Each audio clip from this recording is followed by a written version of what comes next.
안녕하십니까. 도메인 전문성 강화를 위한 LLM 파인튜닝을 발표할 이승우입니다. 먼저 목차로는 연구 배경, 연구 목표, 파인튜닝 기법, 실험 환경, 데이터셋 구축, 하이퍼 파라미터 설정, 결과 분석, 결론 및 향후 연구 방향, 그리고 시험용 상승으로 진행하겠습니다. 최근 대규모 언어 모델인 LLM은 발전을 거듭하며 다양한 분야에서 활발하게 활용되고 있습니다. 하지만 GPT, 제미나이 같은 범용 LLM은 위료나 법률 같은 특정 전문 분야에 바로 적용하기에는 한계가 있습니다. 모델이 해당 도메인의 전문 지식과 용어를 정확하게 이해하고 구사하기 위해서는 기존 모델의 추가적인 학습이 필요합니다. 이런 문제를 해결하기 위한 방법 중 하나로 파인튜닝이라는 기법이 있습니다. 파인튜닝은 기존 LLM이 특정 문제를 해결할 수 있도록 관련 데이터를 추가로 학습시켜 해당 태스크에 특화된 성능을 갖추게 하는 기법입니다. 파인튜닝의 주요 목적은 튜닝된 모델이 특정 분야의 과제를 얼마나 정확하고 효과적으로 수행할 수 있는지 계산하는 데 있습니다. 본 연구의 핵심 목표는 엔비디아 RTX 4090 GPU 한 대라는 제한된 컴퓨팅 자용 환경 하에서도 도메인 특화 파인튜닝이 실질적인 효과를 거둘 수 있는지 입증하는 것입니다. 이를 위해 저희가 보유한 환경에 적합한 140억 개 파라미터 규모의 모델을 선정하였으며, 이 모델에 대한 최적의 학습 설정을 탐색하여 그 효과를 실증적으로 검증하고자 하였습니다. 이 목표를 달성하기 위한 구체적인 실험 과정은 다음과 같습니다. 먼저 블록체인 기술 관련 스마트 관광 도메인의 보고서를 지름답, 즉 Q&A 데이터셋 형태로 가공 및 라벨링하여 모델 파인튜닝을 위한 학습 데이터를 구축하였습니다.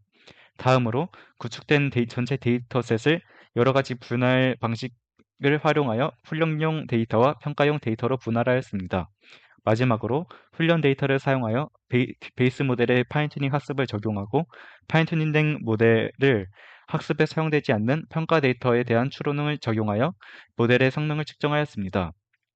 이러한 체계적인 접근이 필요한 이유는 파인튜닝은 입력 데이터의 특성과 모델의 구조, 그리고 하이퍼 파라미터 설정 등에 따라 성능 편차가 크게 나타나며 현재까지 최적의 파인튜닝 설정에 대한 체계적인 가이드라인이 부족하기 때문입니다. 따라서 본 연구는 이러한 요소들의 영향을 체계적으로 검증하여 가장 효과적인 방법을 찾는 것을 목표로 하고 있습니다. 파인튜닝에는 다양한 기법이 사용되는데 저희는 이 중 특히 로라, SFT, 인스트럭션 튜닝 방식을 사용하였습니다. 먼저 로라는 효율적인 파인튜닝 방식인 페프트의 핵심 기법입니다. 기존 방식처럼 모델의 모든 파라미터를 재학습시키는 것은 막대한 자원이 필요합니다.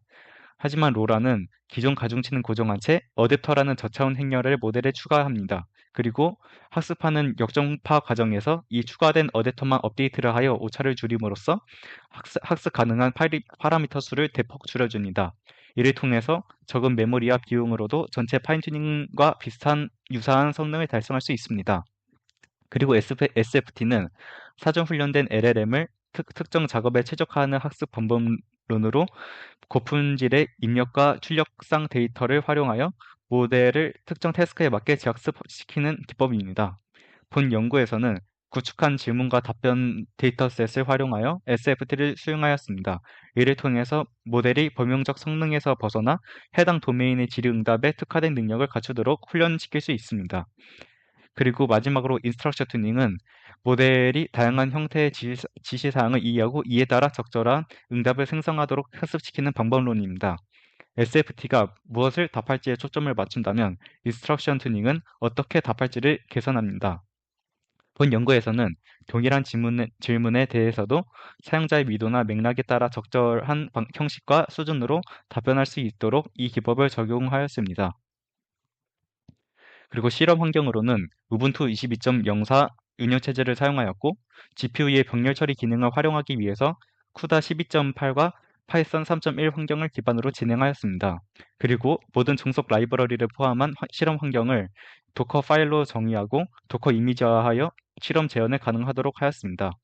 파인튜닝 하기 전 기반이 되는 베이스 모델은 딥시크 어런 디스틸 QN14B 모델을 사용하였습니다. 해당 모델을 선택한 이유는 무료로 자유롭게 사용할 수 있는 오픈 모델이며 COT를 활용한 논리적인 추론 기능인 리즈닝 기능을 지원하고 한국어가 가능한 모델이기 때문입니다. 다음은 데이터셋 구축 및 분할 방법론입니다. 먼저 원시 데이터인 블록체인 기술을 활용한 외래 관광객 수용태세 개선 방안 보고서를 기반으로 데이터 라벨링 과정을 거쳐 도메인 특화 질의응답 Q&A 태스크 데이터셋을 생성하였습니다. 그리고 데이터셋을 생성한 과정은 클로드 오퍼스 4 모델의 원본 텍스트와 저희가 설계한 데이터셋 생성 프롬프트를 적용하여 1차적으로 생성을 하고 연구자가 직접 높은 품질이라고 판단하는 샘플만 선택한 반자동 방식을 사용하게 되었습니다. 데이터셋은 총 527개를 생성하였고 훈련 데이터, 평가 데이터로 8대2 비율로 분할을 하였습니다. 또한 데이터셋 분할 방식에 따른 성능을 분석하기 위해서 세 가지 방식을 사용하였습니다. 첫 번째 수동 분할 방식은 연구자가 직접 성능이 좋게 나올 거라고 예상하고 훈련과 평가 데이터를 수동으로 분할하는 방식입니다. 두 번째는 소주제별 계층적 분할 방식입니다. 원본 보고서에는 20개의 절로 구성되어 있으며 각 절마다 다루는 내용이 다르기 때문에 데이터셋의 메타데이터 필드를 활용하여 소주제별로 데이터를 먼저 그룹화한 뒤 각 그룹 내에서 8대2 비율로 샘플을 무작위 추출하여 훈련 데이터셋과 평가 데이터셋을 구성하였습니다. 세 번째는 전체 무작위 분할 방식으로 데이터 전체를 무작위로 분할하였습니다. 이처럼 분할 방식을 다양하게 설계한 이유는 보고서와 같이 명확한 목차와 주제의 구분이 있는 문서를 데이터셋으로 만들 때 단순히 전체를 무작위로 분할하게 되면 특정 소주제가 훈련 데이터에 포함되지 않고 평가 데이터에만 존재하게 되는 데이터 편향 문제가 발생할 수 있습니다. 이 경우 모델이 특정 주제를 전혀 학습하지 못한 상태에서 평가를 받게 되어서 성능이 왜곡될 수 있습니다. 다음은 하이퍼 파라미터 설정입니다. 여기서 에포크를 60으로 설정한 것을 볼 수 있는데 에포크는 전체 훈련 데이터셋을 모델이 몇 번 반복해서 학습할지 결정하는 횟수입니다. 파인튜닝은 단순히 새로운 지식을 모델에게 학습시키는 것뿐만 아니라 LLM이 특정 태스크를 효과적으로 수행할 수 있도록 하는 일련의 과정이며 예를 들어서 문서 요약, 감정 분석, 언어 번역, 텍스트 분류 등이 있습니다. 이와 같은 단순한 태스크 해결 목적의 파인튜닝은 전체 텍스트를 읽고 하나의 레이블, 예를 들어서 긍정, 부정, 중립 등만 결정하면 되기 때문에 텍스트 전체의 느낌만 파악하면 됩니다. 하지만 저희 연구와 같이 새로운 지식을 주입하는 특정 도메인 Q&A 태스크는 문맥인 콘텍스트 내용을 정확하게 이해해야 하고 그중 퀘스천의 미드를 파악한 후에 정답에 해당하는 정확한 스타트 토큰과 엔드 토큰을 찾아야 하기 때문에 많은 반복의 학습이 요구되어서 많은 에포크가 필요합니다. 또한 모델의 입력과 출력의 길이를 조절하는 맥스랭스와 맥스뉴토큰 파라미터는 값이 너무 크게 설정되면 모델이 학습이나 추론 과정에서 한 번에 처리해야 할 데이터 양이 커져서 GPU 메모리 사용량이 되기 때문에 적절하게 조정하였습니다. 그리고 학습 과정 중에서 8비트 양자를 적용하게 되었는데 이는 모델의 가중치를 기존의 32비트 부동 소수점인 플로트 32에서 8비트 정수인 인트 8 형식으로 변환하여 더 낮은 정밀도로 압축하는 기술입니다. 이 기법을 적용함으로써 효율적인 연산이 가능해져서 GPU 메모리 사용량을 줄이고 연산 속도를 향상시킬 수 있었습니다. 평가 데이터에 대한 모델의 성능 평가는 프리시전 평가 지표를 사용하였습니다. 여기서 프리시전은 정밀도라는 뜻인데 모델이 정답이라고 예측한 문제 중 실제 정답인 것을 맞춘 확률을 말합니다. 해당 방식을 사용한 이유는 파인튜닝 태스크가 모두 단답 형태의 Q&A이기 때문에 모델은 항상 정답 답변 생성만을 목표로 합니다. 모델이 생성한 답변이 실제 정답과 일치하면 TP, 정답이 틀리면 FP로 계산할 수 있습니다. 또한 비교 모델 중 GPT-O3 미니 모델을 추가했는데 그 이유는 해당 모델은 레그라는 외부 검색의 기능 없이 자체 모델의 지식만으로 추론을 수행하기 때문에 저희의 파인튜닝 모델과 범용성 모델과의 순수한 성능을 비교하기에 적합한 모델이라고 생각하였습니다.